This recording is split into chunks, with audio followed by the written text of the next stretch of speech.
Now, Dmitri, we've always talked about the possibility of something going wrong with the bomb. The bomb, Dmitri. The hydrogen bomb.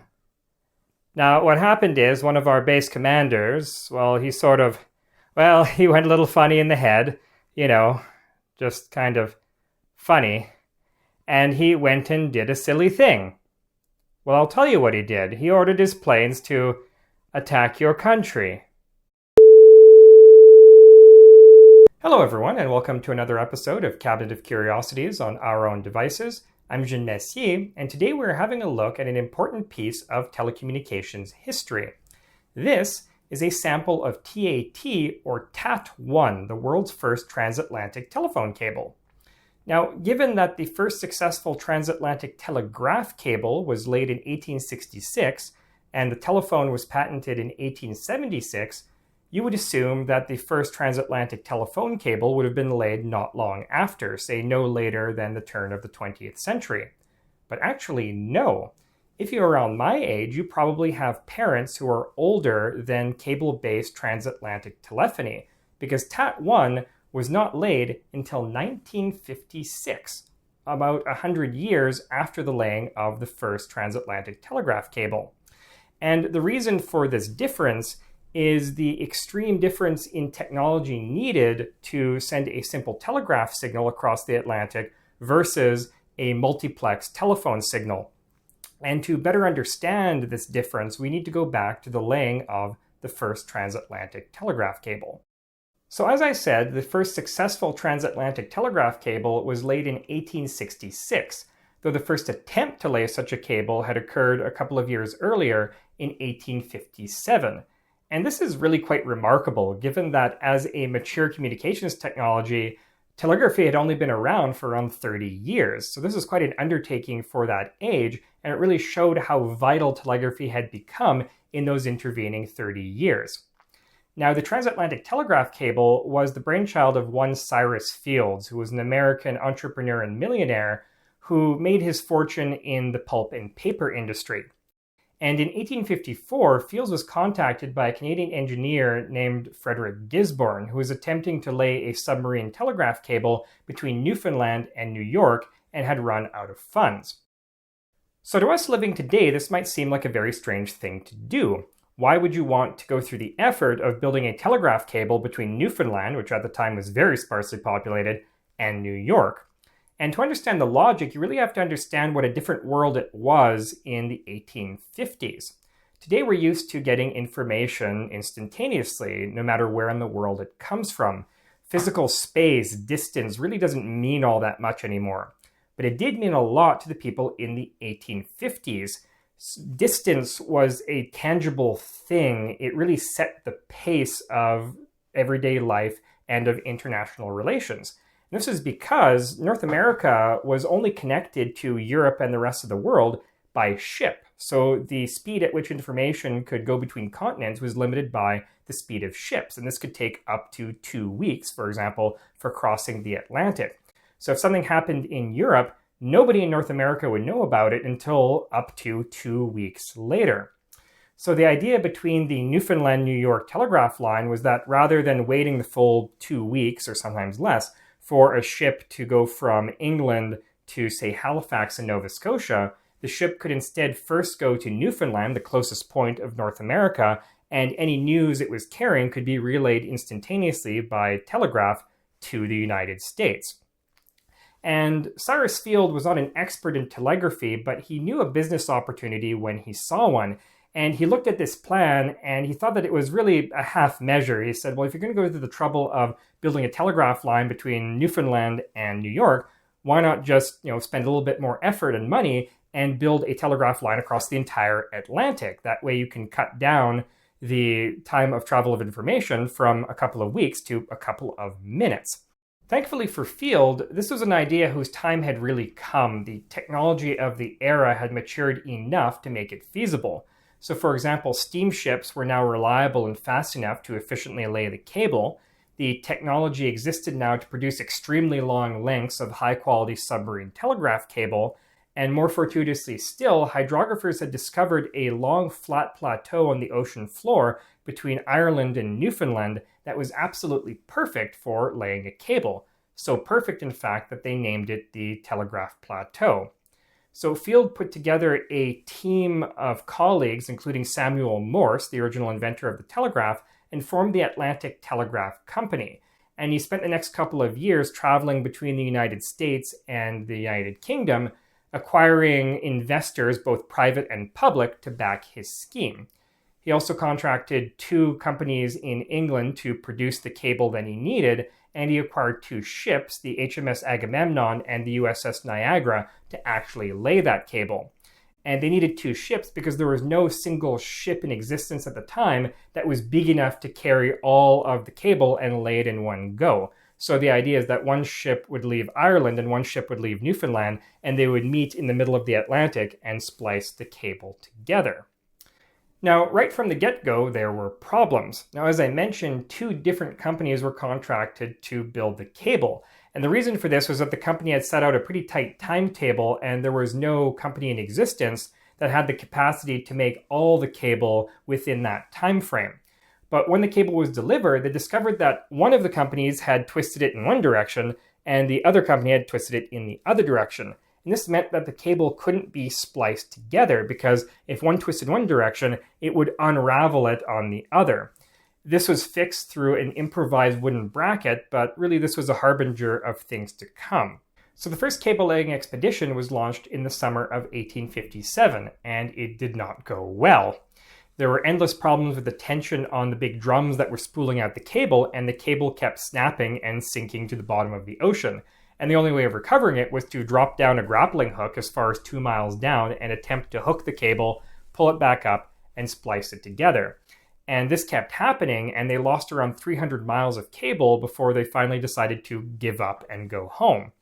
So a second expedition was launched the next year in the summer of 1858, and this also did not go well. There were massive storms that on several occasions threatened to capsize the cable-laying ships because they had big spools of cable on their decks and they were very top-heavy. And once again, the cable kept snapping and had to be grappled and spliced back together. But Cyrus Field was very insistent. He kept urging them on. And finally, on August 5th, 1858, the cable was complete, connecting Valentia in Ireland to Trinity Bay in Newfoundland. And, there was great rejoicing. This was an amazing achievement for the age. And Queen Victoria sent a congratulatory telegram to President James Buchanan, and he sent a reply back. But there was a bit of a problem. The transmission rates along the line were ludicrously slow. In fact, it took up to 2 whole minutes to transmit a single character. So that message that Queen Victoria sent to President Buchanan took more than an hour to transmit. And since the signal was so weak and difficult to interpret at the other end, with all the double checking and the confirmation messages and everything, it actually took a total of 16 hours from the time of transmission for the message to reach President Buchanan. And his return message took an additional 10 hours. Now the thing is, this wasn't exactly unexpected. For you see, the Atlantic Telegraph Company had on its staff a scientific advisor named William Thomson, who today we know better as Lord Kelvin, a very eminent scientist of the era.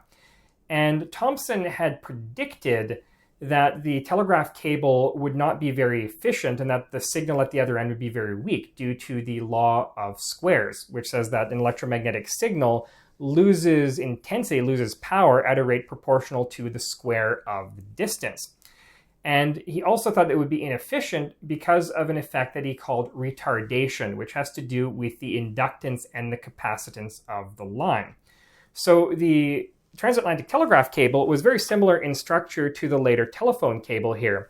You had a core of 7 copper wires twisted together, and this was covered in several layers of a material known as gutta percha. This is very similar to natural latex. It comes from a plant that's native to Southeast Asia. And not only is it a great electrical insulator, but it's also a useful thermoplastic. You can heat it in hot water or steam and mold it into whatever shape you want. So it's ideal for telegraph cables.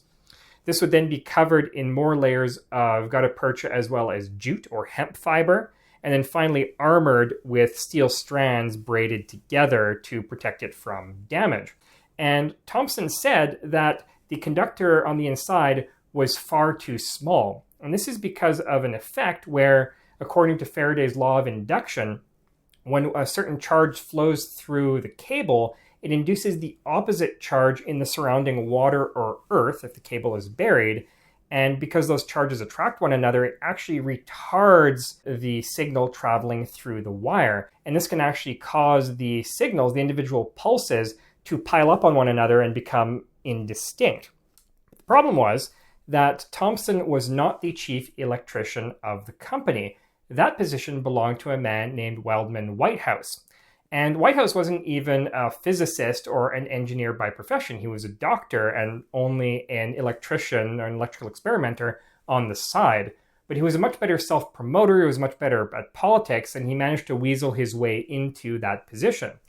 And he dismissed Thomson's claims and said that it doesn't matter if the cable is inefficient, we just need to up the voltage in order to overcome its resistance, and we can make it work. And even though he turned out to be incorrect about this, he was dealing, remember, with a bunch of businessmen and not engineers, and Thomson's suggestion would have required putting more copper in the cable, which would have been far more expensive, and so Whitehouse won out. So Thomson had to content himself with addressing the problem of the weak signals by inventing something called a mirror galvanometer. And this was supposedly inspired by sunlight glinting off his monocle as it was hanging around his neck. It consisted of a wire coil attached to the telegraph with a little pivoting mirror suspended inside. And when the coil was energized, the mirror would pivot slightly. And you would shine a beam of light off the mirror onto a large scale, essentially creating a large weightless pointer. The longer the pointer, the greater the displacement, the more sensitive the instrument, allowing you to detect very faint signals. It also allowed you to easily discern between the two different types of signal. So we're used to, in regular telegraphy, having the dot and the dash in Morse code be of different lengths. But in transoceanic telegraphy, they're actually of the same length. It's only that the dash is represented by a negative charge and the dot by a positive charge. And since the mirror would swivel from one side to the other, depending on the charge, made it very easy to tell which was which.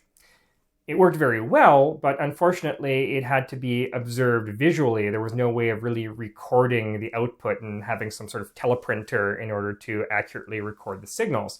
Though later Thomson and others would invent something called a siphon detector, which had a pen that would be deflected one side or the other in order to automatically record messages. Meanwhile, Whitehouse was attempting to increase the cable's performance by applying increasing amounts of voltage. And finally, one day, 3 weeks after the cable opened, he applied 2,000 volts and the cable just immediately failed and could not be resurrected. And he was hauled before an investigation committee. He was blamed for the failure of the cable and finally dismissed from the company.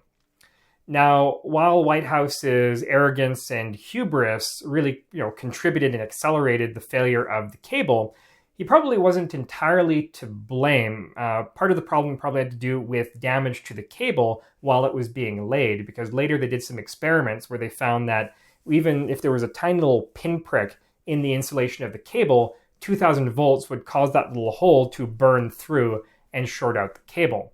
But whatever caused it, the cable was now dead, and they needed to lay another one. So it took Cyrus Field a couple of years to build up the resources and the backing that he needed to make another attempt at laying a cable. And one of the reasons it took so long was that a lot of people actually thought that the first cable was a hoax or some sort of stock fraud, and so it took him a little while to build people's confidence in the scheme. Now, he did manage to get all the resources he needed, including a far superior cable-laying ship. So one of the factors that was identified in the cable being damaged in the first place was the system of using two separate ships leaving from opposite sides of the Atlantic and meeting in the middle. It was decided that it was far superior to just lay the cable with one ship in one go from one end to the other. And thankfully, the very year that the first cable was laid, such a ship became available. And this was the SS Great Eastern, which was designed by the legendary British engineer Isambard Kingdom Brunel. And this was a monster. This was something like 6 times larger than the next largest ship.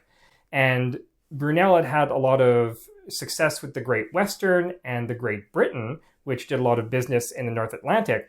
And what he wanted to do was open up the market to the eastern colonies such as Australia and India. And the ship was designed to be able to travel that entire distance without refueling, allowing for more efficient delivery runs, allowing for more cargo. Unfortunately, this business plan turned out to be not as viable as Brunel had imagined, and in any case, his ship couldn't even fit through the Suez Canal, which further reduced its economic viability. So there was really no market for it, and it became something of a white elephant, meaning, however, that it was available as a cable-laying ship, and thus was duly acquired by the Atlantic Telegraph Company and modified.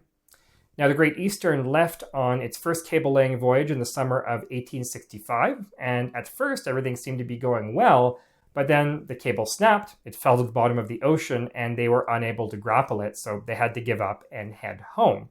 They set out again the next year in the summer of 1866, and this time things went a lot better. And on July 27th, the cable was landed at Heart's Content in Newfoundland, and the 2 continents were connected by telegraph once more. And as luck would have it, a couple of days later, they actually found and were able to dredge up the 1865 cable and connect it up. So now there were 2 telegraph cables. So these cables were not nearly as efficient as they could be, but they did manage a reasonable transmission rate of around 8 characters per minute, and this was perfectly adequate for the time and the use to which it was being put. And from that point on, North America would never again be disconnected from the rest of the world. Now, while the Americans got the ball rolling, the ones that really ran with it as far as telegraph lines are concerned are the British. And by 1871, they had managed to connect every continent except for Antarctica using telegraph lines. And by 1902, they managed to complete what was known as the All Red Line, which was a telegraph network connecting every country in the British Empire with no cable running through foreign territory. And this allowed the British to maintain contact with their empire throughout both world wars without interruption. But none of these cables were nearly as efficient as they could have been, even though the science of efficient transmission of signals through a cable had already been worked out in the 1880s by British physicist Oliver Heaviside.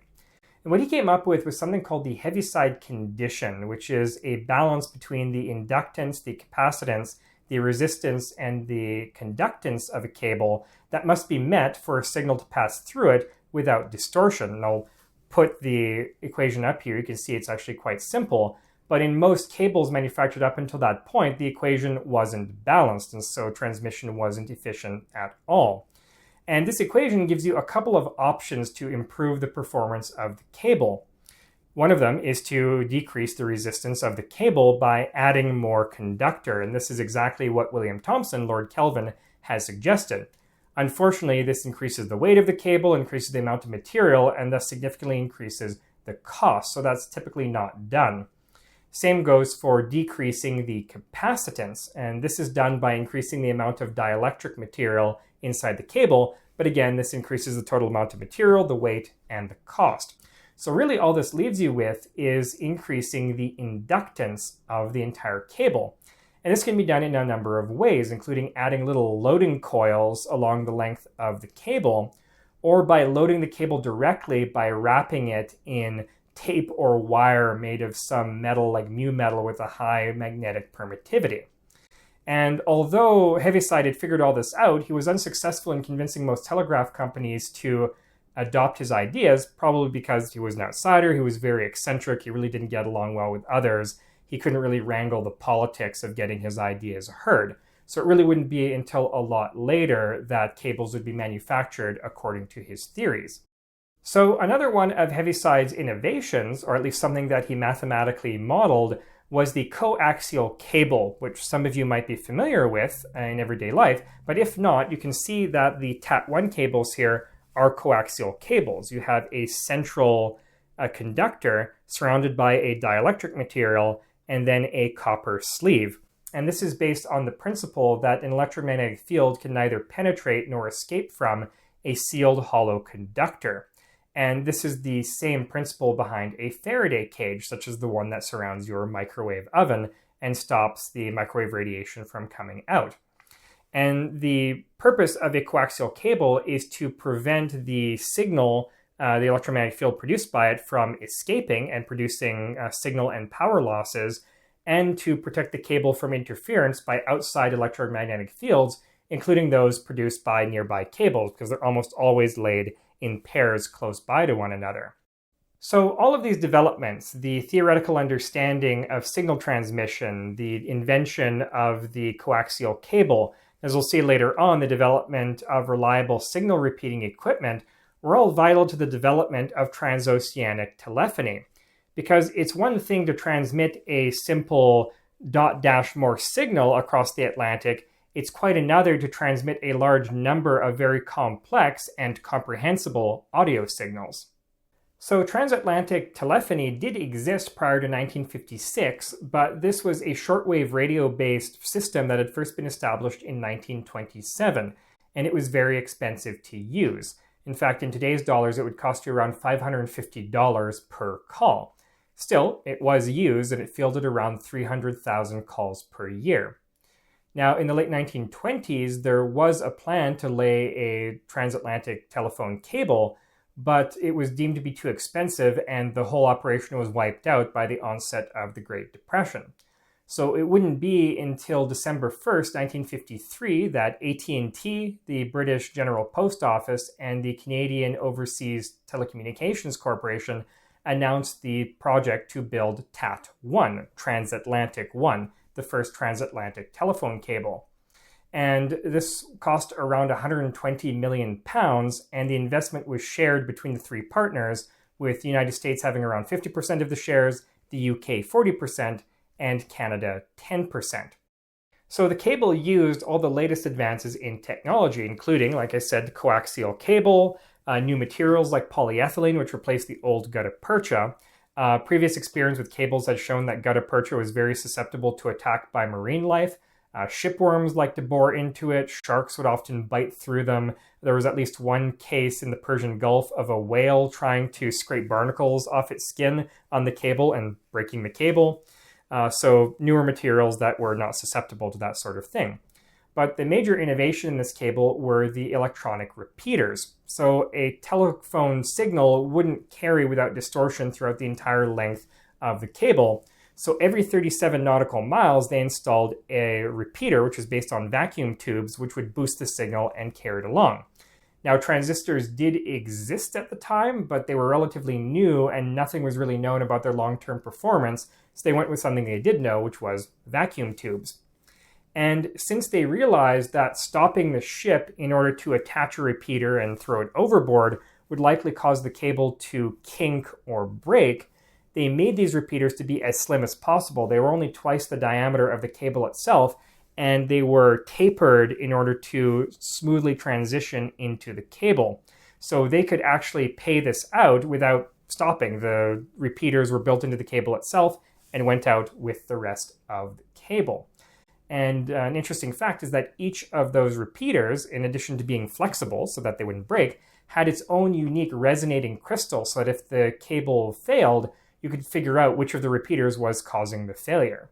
So the cable was laid in 3 different segments, which you can actually see here. So the smallest diameter cable would have been laid in the deep ocean, and that section was around 1,500 nautical miles long. And the larger cable right here would have been laid in shallower water closer to the coast. And then finally, the larger, more armored cable would have been laid over land.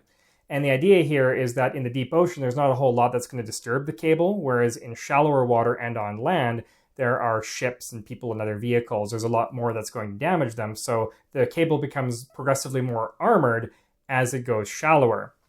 And unlike previous cables, this one wasn't laid between Ireland and Newfoundland, but rather ran from the town of Oban in Scotland along a more northerly route to avoid both icebergs further north and the other cables from previous years further south, all the way to Clarenville in Newfoundland, and then via another cable across the Cabot Strait to Sydney Mines in Nova Scotia, and then finally via microwave link to Brunswick in Maine, and then to the American telephone system. And there were actually two of these cables, one for carrying signals east-west, the other for carrying signals west-east. And the cables were laid by the cable ship Monarch over 2 summers in 1955 and 1956. And overall, this went fairly smoothly, except the Monarch didn't have enough capacity to carry all the cable at once. So what they would do is when they ran out of cable, they would tie the cable off to a buoy, mark the position of a buoy, go back to shore, pick up more cable, come back, splice them together, and keep going. And like I said, this went fairly well, except for on the second voyage, in order to lay the second cable, they ran into a hurricane that ripped the cable from the buoy and it sank to the bottom of the ocean. So they were forced to dredge it up and splice it together and keep going. But despite some of these difficulties, the work was finally completed by September 25th, 1956, and this was when transatlantic telephone service was finally inaugurated between the UK and North America. And the inaugural call was made between the UK, Canada, and the United States, and it involved people like the US ambassador to Canada and the head of AT&T and a bunch of other dignitaries. This is Dr. Hill in London. Is that you, Mr. Craig? This is Mr. Craig. Well, it's very good to hear your voice and to join with you and our friends in Canada in inaugurating the first transatlantic telephone cable service. But it's not too sentimental, I hope to say, that as the people of our 3 countries use this cable more and more, the ties of friendship and understanding between us will grow the stronger. We certainly share your feeling, Dr. Hill. So initially, TAT-1 could carry 36 channels at a bandwidth of 4 kilohertz, 35 voice channels, and 1 channel reserved for telegrams, which would carry 22 multiplex signals. This was later increased to 48 channels by dropping the bandwidth to 3 kilohertz, which really didn't result in much drop in quality. And then later, they used a system called time assignment speech interpolation to increase the number of channels to 72. And how this system, also known as TASI, works is in normal speech, around 40% is just silence, either pauses, ums or ahs, waiting for somebody else's response. So what TASI does is whenever there's a silence, it takes the live signal from another channel and splices it in and then switches it back as soon as the other person starts talking.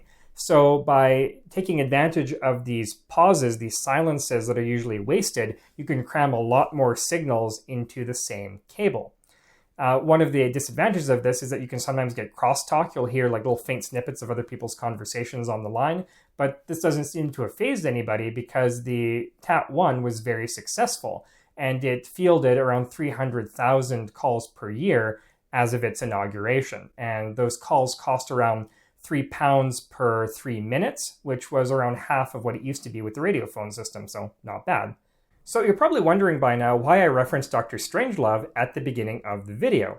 Well, that's because one of the more interesting uses of TAT-1 was to carry the traffic from the Washington-Moscow Hotline. And this was established after the Cuban Missile Crisis when it was realized that it took far too long, up to 12 hours in certain cases, to decode, analyze, and transmit messages between the governments of the United States and the USSR. And this had really led to an unnecessary escalation in tensions. So in 1963, they used TAT-1 to establish this direct line between the two governments in order to avoid further crises.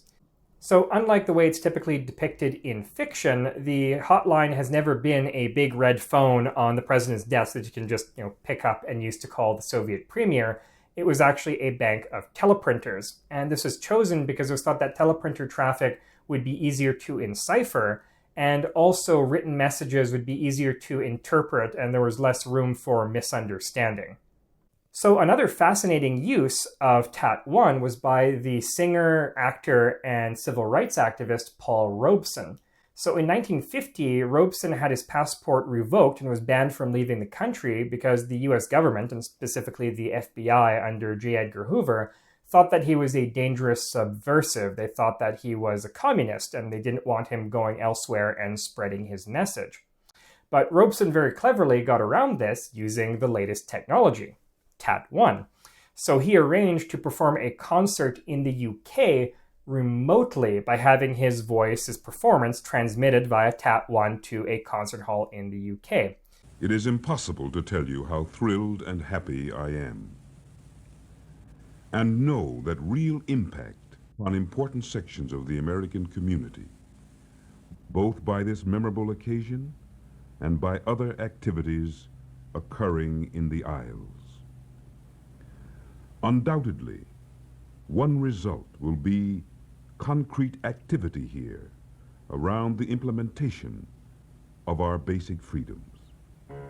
I know that this will please you all. A good day to thee, Lord God Almighty. And this really convinced the US government that it was pointless to try to silence him, and so they gave back his passport shortly thereafter. So just like people using social media and apps like Zoom to get around geographical restrictions, this was going on all the way back in the 1950s. So pretty neat use of technology for a social cause. So while TAT-1 was the first transatlantic telephone cable, it was far from the last, and a number of increasingly sophisticated cables would be laid over the next 50 years, with TAT-8 laid in 1988 being the first to use fiber optics. There are also a great number of private transatlantic cables, with the first, TAT-1, being laid in 1989. And as of this recording, all of the sort of publicly internationally funded cables, the TATs, are all defunct now, and all that's left are the private ones. And they carry a considerable amount of not only telephone traffic, but also internet traffic. So the legacy of the first transatlantic telegraph cable way back in 1866 is still going strong today. So there you have it, a nice little slice of telecommunications history. Now, I'd like to give a huge shout out to, of all people, the heritage staff at 17 Wing here in Winnipeg who lent me this particular artifact. Now, this doesn't seem like it should have anything to do with the Air Force, but in reality, if you read the plaque, it says that this was given as a gift in 1966 to Air Chief W.K. Carr. Now, W.K. Carr was the first head of the Canadian Air Command, and he's considered to be one of the founding fathers of the modern Royal Canadian Air Force. And this was given to him by an air cadet squadron from Clarenville, Newfoundland, which is where TAT-1 was landed. Anyway, that's all I have for you today. Thank you so much for watching, and tune in next time for another episode of Cabinet of Curiosities, where we'll look at yet another fascinating artifact just like this one. Until then, I'm Jean Messier from Our Own Devices.